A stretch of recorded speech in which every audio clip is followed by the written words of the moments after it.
Yeah, most girls are because they never had to be useful, Yep. right? That's just what it comes down to. Like, especially attractive ones, right? Mid girls, maybe they'll provide a bit more value, but like if we're talking about women that are objectively pretty damn attractive, a lot of the times they're pretty useless because they've never had to be useful because guys don't really put them through the test, right? Yep. They don't put them through their paces. So, first, once you have this thing established where you have time, right? 6 months to a year, guys, during that period of time, you need to see her utility, man. Like, how does she help you out? Now, the thing is that every man is different, so this is really based on what your needs are, right? Maybe you're a guy where you like coffee and you like to have coffee every single morning and she spends a couple of nights with you a week. She needs to make sure that she has that coffee ready for you, right? It could be something as small as that, or it could be all the way up to you don't like checking your emails, or you don't like looking at mail and picking up your mail, right? You could delegate that to her. So it really comes down to how resourceful you want her to be and how helpful you want her to be, and put it through her pace and see what she can actually help you with.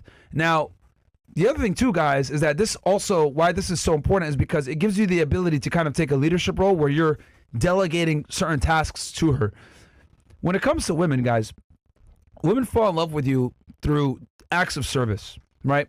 Now, most feminists won't dare admit this, but girls fall in love by doing things for you because most men never have them do anything for them. Most guys are just happy that she shows up and she's not able to build a bond with that individual because he's just happy because she's the most attractive girl he's never had. So he automatically pedestalizes her, right? Oh my God, this is the hottest girl I've ever got. I'm going to pedestalize her and take her everywhere. That's why you see these male streamers, they get these girls. A lot of times it's the most attractive girl they've ever had because they have low sexual market value relative to their fame, right? And then the girl just uses and abuses them, and then bam, next thing you know, she's on to the next, right? So what ends up happening is if you're able to get this girl, vet her, and then you have her do tasks for you, what you naturally end up doing is you create the attractive and the proper hierarchy. Does that make sense? Because by you giving her tasks, you automatically put yourself in a dominant leadership role. Yeah. Okay? So everything else works its way out naturally. Because if you're having her do things for you and using her, seeing how much utility she provides, the natural order of you being the dominant leader falls into place, and then she starts going ahead and providing these services to you, right? Helping you out. And that puts you naturally up here and her here as your subordinate. And that's how relationships work. This bullshit, guys, that they try to tell you on the internet. Oh, it's equal partnership, 50-50, blah, blah, blah. I need you guys to get rid of that shit right fucking now. It's done. Like, that shit. I hate that I have to even say this shit again on this podcast, but it's so goddamn ingrained in Western society that men and women are equal. She's your partner. She's your better half. Happy wife, happy life. All these stupid ass fucking idioms that are created to kind of destroy the natural order Hierarchy. of men being over women and being the leaders, protectors, and providers, and most importantly, fucking decision makers, right? So I don't need you guys to subscribe. Everything that you've been taught from like these TV shows, relationships, etc., it's all propaganda. It's all fucking propaganda. Ever since the 90s, right? They've made men look like bumbling idiots, where the girl's the smarter one, she's the leader, it's her, she's the boss, blah, blah, blah. It's all a bunch of propaganda to push forward this ideal, this agenda that men and women are equal. But the reality is they're not at all. And as a matter of fact, if you treat her like an equal, she's going to lose respect for you. She's going to lose attraction for you. Okay? The natural female attraction triggers don't align with conventional societal norms of what they say relationships should be, of this whole bullshit equality.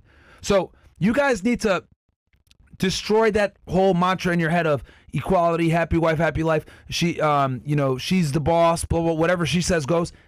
Remove that right fucking now. Remove that. Because I promise you, if you guys subscribe to that way of thinking and running a relationship in that manner, it's a matter of fucking time until you're done. Because when you do that, right, where she's the boss, you're giving her the frame. When she has the frame, it's a matter of time until you're out the game. Simple as that. She has a frame, matter of time until you're out the game. Because when she has the frame, right, now she's in a leadership role, that's a very uncomfortable position for women, right? Very uncomfortable position. So the more attractive you are, the more status you have, right, the longer she'll stay in that uncomfortable position, but at some point it's going to end. We use Tom Brady a lot as an example here. Giselle made it work with him for a significant amount of time, right? But I guarantee you guys that if he was a regular guy and he wasn't Tom Brady, she probably would have left a lot sooner. But his celebrity, his status, his money, their children, all these factors kept her around a little bit longer, right? And sometimes you could buy yourself some time, right? The more attractive an individual you are, the more mistakes you can make. And the longer you have where she'll kind of tolerate you until she leaves. But I don't want you guys to be in that position where you're burning your sexual market value, right, to buy time for her to find somebody better than you. That's what basically ends up happening a lot of times, where girls stick in these relationships with guys that they don't like. I'll give you guys another example. Sam and Neon have been together now for what, over a year? Something like that. You guys think she's there because she actually likes him and she wants to make it work? No. She understands that he's a means to an end. He's not sexually arousing to her. But she understands that for her to continue her streaming career, she needs to tolerate him to some degree. So what ends up happening is she's there on camera, but she's cheating on him in the back end, right? Cold world. Because he didn't naturally put her where she needs to be in the hierarchy. She's the boss, she's the decision maker, he's following her, etc.